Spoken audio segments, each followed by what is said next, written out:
नमस्कार दोस्तों, आपका स्वागत है मेरे यूट्यूब चैनल में। तो आज हम लोग एनसीईआरटी क्लास 10th का प्रश्नावली 1.2 पढ़ेंगे। तो पहला प्रश्न हमारा है, सिद्ध कीजिए कि करनी में 5 एक अपरिमेय संख्याएं हैं। तो हमको इसका उल्टा समझना है। माना कि हल करते हैं। माना कि करनी में 5 एक परिमेय संख्या है। परिमेय संख्या है। अब हम लिखेंगे P/Q इक्वल टू करनी में 5 और यहाँ पर कोष्ठक में करके Q नॉट इक्वल टू 0।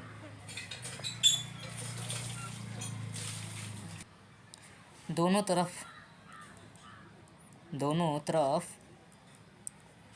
वर्ग करने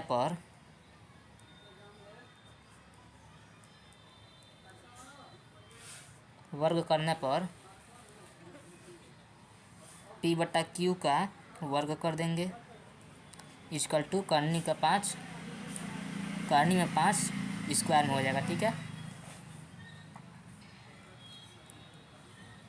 अब P स्क्वायर बट्टा में Q square equal to 5। Square से रूट कट गया। ठीक है दोस्तों, स्क्वायर से रूट कट गया तो 5 हो गया। ठीक है। अब P स्क्वायर इक्वल टू, यहाँ पर Q स्क्वायर है तो 2 Q है हमारे पास, तो गुणे Q इक्वल टू 5।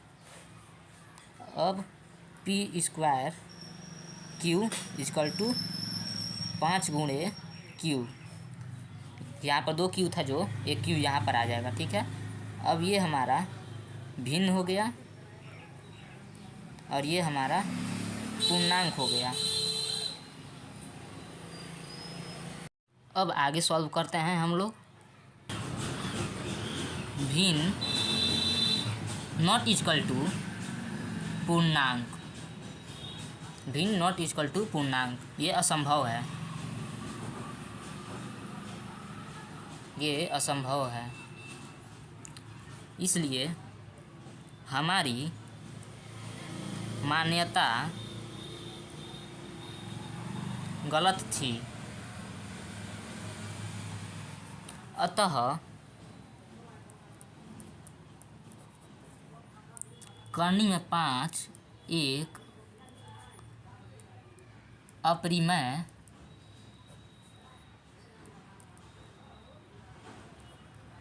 संख्या है। प्रश्नावली 1.2 का दूसरा क्वेश्चन पढ़ेंगे। तो प्रश्न है, सिद्ध कीजिए कि 3+2 करनी में 5 एक अपरिमेय संख्या है। तो हल करेंगे हम। पहले हम इसका उल्टा मानेंगे। तो मान ले रहे हैं, माना 3+2 रूट में 5 एक परिमेय संख्या है। अब हम लिखेंगे 3+2 करनी में 5 इक्वल टू PQ। यहाँ पे ब्रैकेट में करके लिख देंगे हम। सॉरी, गलती हो गया। P और Q सह अभाज्य पूर्णांक है।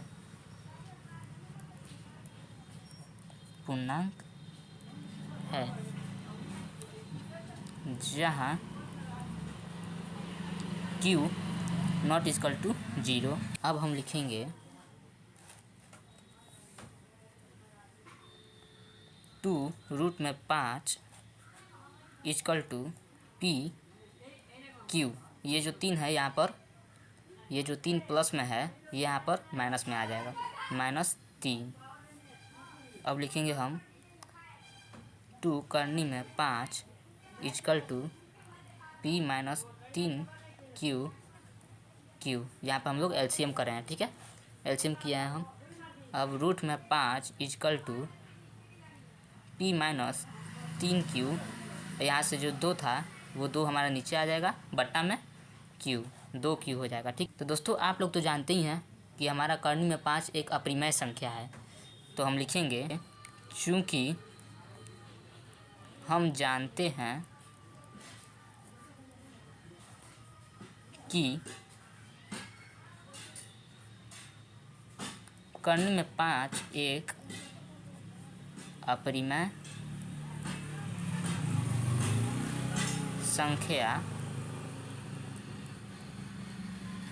है, इसलिए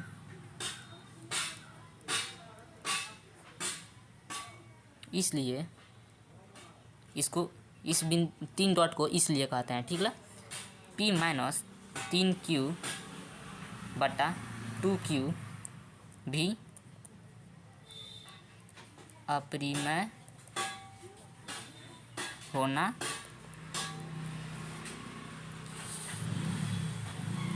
चाहिए। अतः हमारी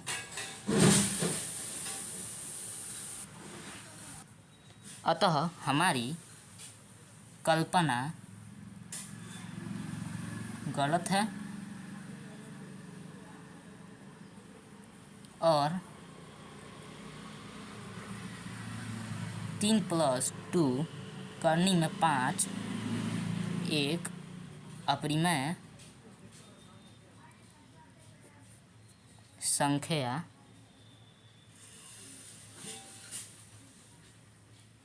है। हमारा ये प्रश्न सिद्ध हो गया, ये हमारा आंसर हो गया। तो का तीसरा प्रश्न, तो प्रश्न हमारा है सिद्ध कीजिए कि निम्नलिखित संख्याएं अपरिमेय हैं। तो हमारा पहला प्रश्न है 1 बटा करनी में 2, तो इसको हम लोग आज हल करेंगे। तो 1 बटा करनी में 2 को हल करते हैं हम लोग। यहाँ पर हल लिखेंगे। इसका पहले हम लोग विरोधी भाषित करेंगे, मतलब अपरिमेय है ना, तो इसको हम मानेंगे परिमेय है। तो लिखेंगे माना 1 बटा करनी में 2 एक परिमेय संख्या है। अब लिखेंगे हम लोग 1 बटा करनी में 2 = p बटा q। अब आप लोग कहेंगे p बटा क्यों लिख रहे हैं, तो ये कोष्टक में लिख कर बता रहा हूँ मैं, जहाँ p और q सहअभाज्य पूर्णांक है और q ≠ 0। अब हम लोग इसका और इसका गुणा करेंगे। तो पहले हम लोग q से एक बार में गुणा करेंगे, तो q हो जाएगा हमारा = करनी में 2 p से गुणा करेंगे, तो करनी 2 p हो जाएगा। अब दोनों पक्षों का वर्ग करेंगे, दोनों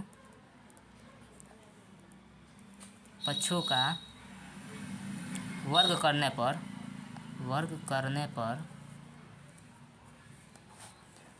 q² = करनी में 2 p कोष्टक में स्क्वायर हो जाएगा। अब q² स्क्वायर से ये कट जाएगा, करनी कट जाएगा, तो हो जाएगा 2p²। ये हमारा समीकरण 1 बन गया। अब लिखेंगे हम लोग q² का एक गुणनखंड 2 है, तो q का भी एक गुणनखंड 2 होगा।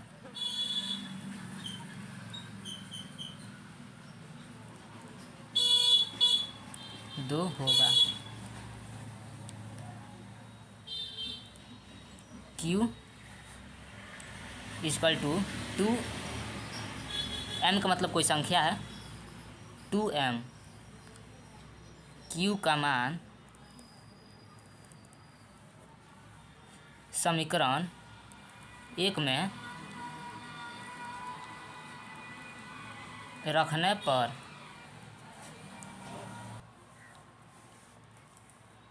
कोष्टक में 2m² = यहाँ पर हमारा 2p² है ना, अब हम लोग करेंगे इसका स्क्वायर करेंगे, तो 2 का स्क्वायर हमारा हो जाएगा 4। लिखते हैं, इस पर पन्ना छोटा पड़ गया है। तो 2 का स्क्वायर हमारा हो जाएगा 4 और m का स्क्वायर हो जाएगा m square equal to p square 2 p square. अब ये 2 से कट जाएगा दोस्तों 4 2 बार में, तो यहाँ पर हो जाएगा हमारा 2m square equal to p square. ठीक है दोस्तों, अब यहाँ लिखेंगे, यहाँ p स्क्वायर का एक गुणनखंड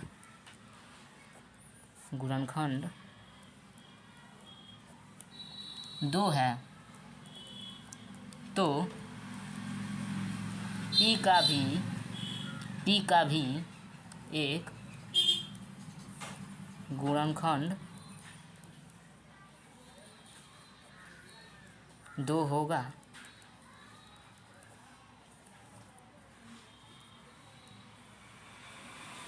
p और q सह अभाज्य पूर्णांक नहीं है, अर्थात हमारी कल्पना गलत है और 1/2 अपरिमेय संख्या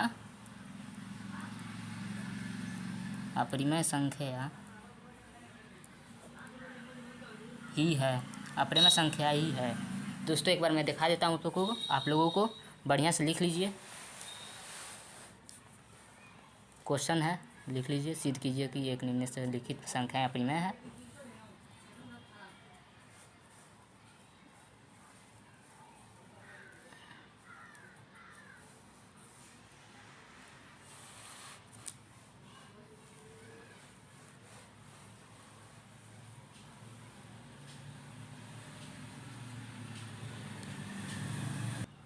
अब हमारा दूसरा प्रश्न है 7 करनी में 5। तो इसको हल करते हैं हम लोग। यहाँ हम लोग लिख लिए 7 करनी 5। अब लिखेंगे हल। अब लिखेंगे माना, आप लोग तो जानते ही हैं इसका उल्टा मानना पड़ेगा। यह अपरिमेय संख्या है तो इसको मानेंगे हम लोग अब परिमेय संख्या है, इसको हम लोग मानेंगे परिमेय संख्या है। 7 करनी में 5 एक परिमेय संख्या है।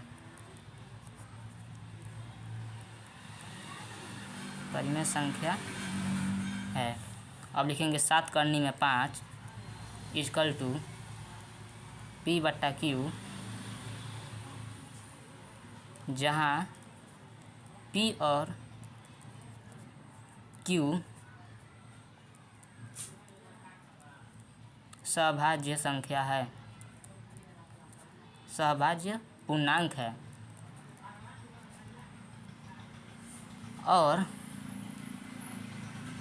q नॉट इक्वल टू 0 है। अब इसको हल करेंगे तो करनी 5 यहाँ करेंगे इक्वल टू p, यहाँ पर 7 से q को गुणा कर देंगे, बट्टा में 7q लिख देंगे। अब लिखेंगे हम जानते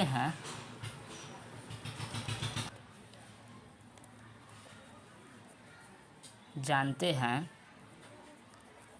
कि करनी में 5 एक अपरिमेय संख्या है,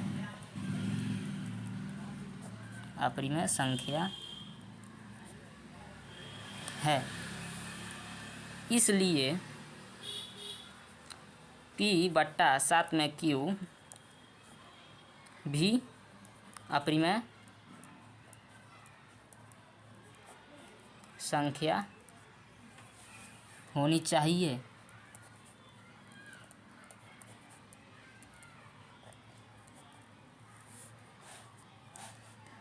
परंतु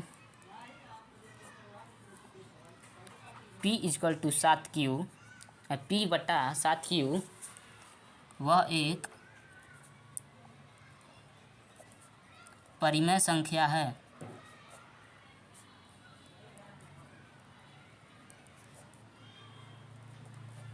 अतः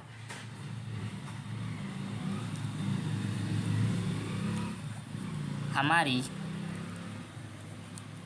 कल्पना गलत है।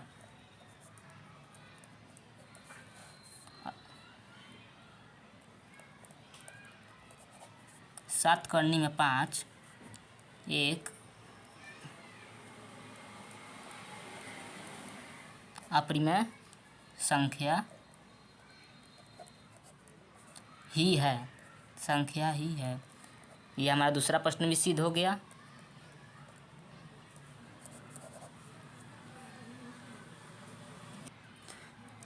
अब हमारा तीसरा प्रश्न है 6 प्लस इस करनी में 2। तो हल लिखेंगे, इसको भी हल करेंगे।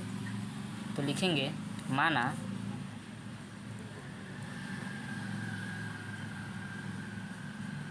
6 प्लस करनी में 2 एक परिमेय संख्या है। अब लिखेंगे 6 प्लस करनी में 2 इक्वल टू पी बट्टा क्यू, कोष्टक में करके लिखेंगे जहाँ पी और क्यू सह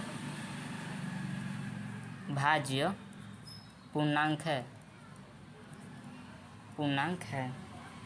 और क्यू नॉट इक्वल टू 0 है। अब इसको हल करेंगे तो यहाँ पर करनी 2 लिखकर इक्वल टू पी बट्टा क्यू, और ये जो हमारा प्लस में 6 है ये यहाँ पर आएगा तो ऋण हो जाएगा, माइनस में 6 हो जाएगा। ठीक है, अब लिखेंगे करनी में 2 इक्वल टू, अब इसका एलसीएम करेंगे दोस्तों। ठीक है, तो ये नीचे क्यू लिखकर क्यू से एक बार कटा तो पी हो गया, और उसका से क्यू से क्यू एक बार कटा तो 6 हो गया। ठीक है, इसका एलसीएम हो गया हमारे पास। अब लिखेंगे हम जानते हैं कि करनी में 2 एक अपरिमेय संख्या है।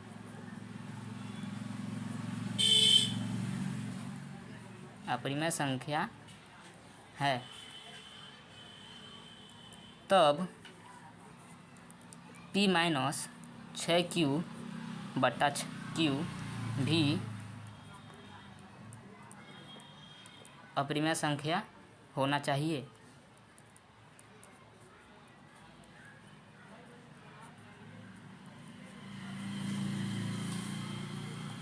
परंतु p माइनस 6q एक परिमेय संख्या है। यहाँ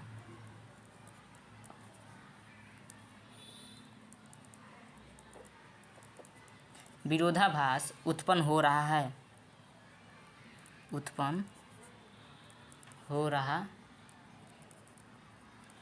है। अतः हमारी कल्पना गलत है। 6 प्लस करनी में 2 एक अपरिमेय संख्या ही है। हमारा तीनों प्रश्न सिद्ध हो गया। धन्यवाद।